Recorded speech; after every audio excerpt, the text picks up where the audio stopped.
Now we're going to get into trusts. We mentioned this a few times, and this is going to be a complete shift in focus, and we're going to have to explain what a trust is, because there's a lot of misunderstanding about what a trust is. And there are different ways to approach this, so we'll probably try approaching it from different perspectives to try to make the point. So I guess the first point is trust is based on trust. So you're dealing with people that you trust implicitly. It's a way of separating legal ownership and control from beneficial ownership. So primarily it's a way of controlling assets. So I appoint somebody to control the asset, to have ownership of the asset, but they're not using the asset for themselves. They're holding the asset for the benefit of somebody else. In some ways, if I die and leave my assets to an executor who holds the assets for the benefit of my heirs, that's similar to a trust in the sense that somebody is owning assets, but can't use the asset for their own purposes. They're controlling it for somebody else. It's kind of like when your child turns 16 and gets the driver's license. Yes, you own the car, and you're gassing it up, and you're changing the oil, but it's all for the benefit of your new driver. I mean, that's a bit of a silly example, but it gets the concept across. You can't use, you wind up, I can't use the car for my own purposes. So is it a trust or not? There's three essential elements, and this is legally speaking. You have to have trust property. So if you don't have any property, you don't have a trust. A trust isn't like a corporation where it's a separate legal entity. You have to have some trust property. So if I gave this watch to Laylee and said, hold that in trust for Deborah because she's always late for appointments, and I want you to hold that trust, and then you can use that watch. You're going to hold it in trust. You can't sell it and pocket the money, but you're going to tell Deborah, okay, Deborah, you got 5 minutes. You've got to go to this meeting. Now, Deborah, I'm just picking on Deborah because she left, but I think she actually shows up on time. You have to have at least one beneficiary. So in my silly example, Deborah is the beneficiary because Laylee is holding the watch and she's using it for the benefit of Deborah. And then thirdly, you have to intend to create a trust. So if I gave the watch to Laylee with the specific intention that she would hold it in trust for the benefit of Deborah, and that's different from if I said, here, can you hold the watch because it's too heavy for me, and then give it back to me at the end of the time. So intention is very important. And there have been tax cases where people set up elaborate trusts, and there was one case in the 1940s where people did some extensive tax planning, and they had set up this trust, and they thought, oh, we're going to be very clever. We're going to use this relative in the U.S. to set up the trust by putting in $50.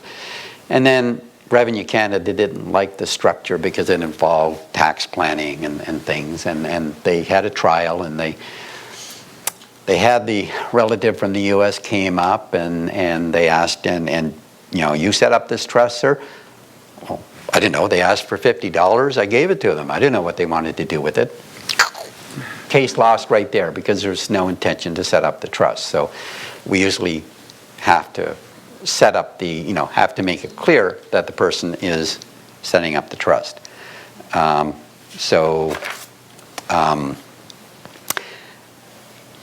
caveat here is that trust is a word that's used a lot and misused.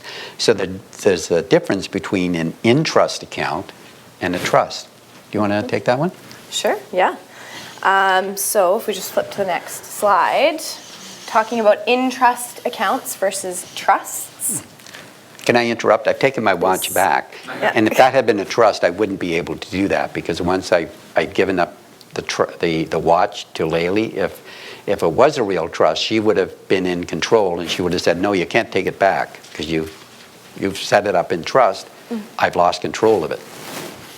And we'll talk more about each of those things: trust, property, intention, and gosh, I'm having a blank on the beneficiaries as we go here. But first of all, just to make a distinction between in-trust accounts and trusts as a legal concept.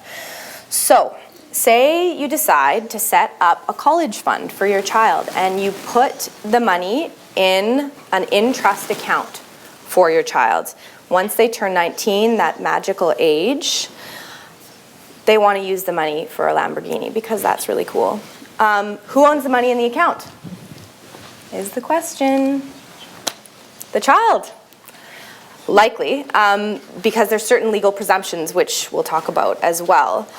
In most cases, financial institutions don't really care about whether or not it's yours or theirs. The designation on the account is just sort of for their convenience. So if it's in their name and you're just holding it in trust, it's the child's. Yeah, because the bank is aware of the rule that a minor child under the age of 19 can't legally enter into a contract. So they say, okay, we want to make sure that we're not liable for anything. So parent, you have to be a signatory on the contract, and we'll release the funds if you say we can, because you're a signatory on the account.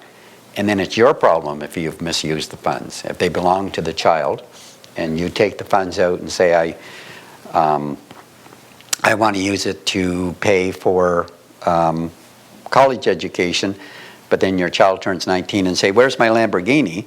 That money was in my account, and you took it out and you used it for sign me up for courses. I want to drive around in this fancy car.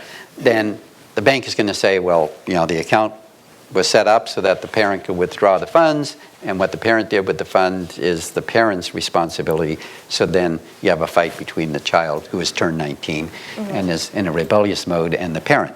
So in-trust accounts don't, even though they have the word trust, they do not, they are not trusts. And there are a few cases on that. Which we're just about to talk about. Oh, yeah. Case example 1. This is out of the UK, and I don't know how this case came out because it was just an article in the newspaper, but this is the sort of situation that can arise within trust accounts. 17-year-old child had to have a litigation guardian because he's under the age of 19, sued his father for misappropriation of funds held by the father in an informal in-trust account. So the father had established an in-trust account when the child was 13. So bar mitzvah gifts. Bar mitzvah gifts given to the child by the gift givers. They belong to the child. Father had said, oh, well, he's only 13. I'll put it into an in-trust account. And the child spent the money on private dental work. Oh, the dad spent the money. Yeah, the dad spent the money on private dental work, clothes, and a family holiday, presumably paying for the child's room during the family holiday. So all for the benefit of the child, but the father and the mother then had a matrimonial dispute. Father left his wife. The child thought that the father was at wrong. Child sided with his mother and brought the lawsuit with the assistance of a legal aid certificate saying, I had this money and my father stole it from me. And yeah, I used it for my benefit, but that wasn't his call to make because he was, it's my money. Don't know how that ended up because I don't know if it ever went to court. No, you do know how it ended up. Sorry, it's not. Sorry? It doesn't. It's cut off on that. But yeah, no, it went to court, and the court found in favor of the son. Oh, okay. Yeah, it's just cut off on the laptop. I don't know why. Yeah, and that voided my memory too. Yeah. Computers rule the world. Case out of Saskatchewan, a little closer to home. Grandparent, I think it was a grandmother, established an in-trust account for a granddaughter, which grandparents often do, want to set aside some money so that there's a college fund there. But it was just an in-trust account.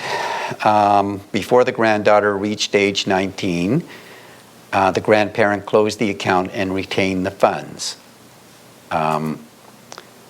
Took the watch back, I guess, in the earlier example. When the granddaughter turned 19, and there had been obviously a falling out between the grandparent and the granddaughter, she sued her grandmother for, where's my money? And she won. The grandchild was entitled to the funds. She wasn't entitled to punitive damages because the court thought that was a bit much to sue your grandmother for punitive damages. But the money had been given by the grandmother to the granddaughter back when she set up the account. That was a gift. And you can't take the gift back once you've given the gift.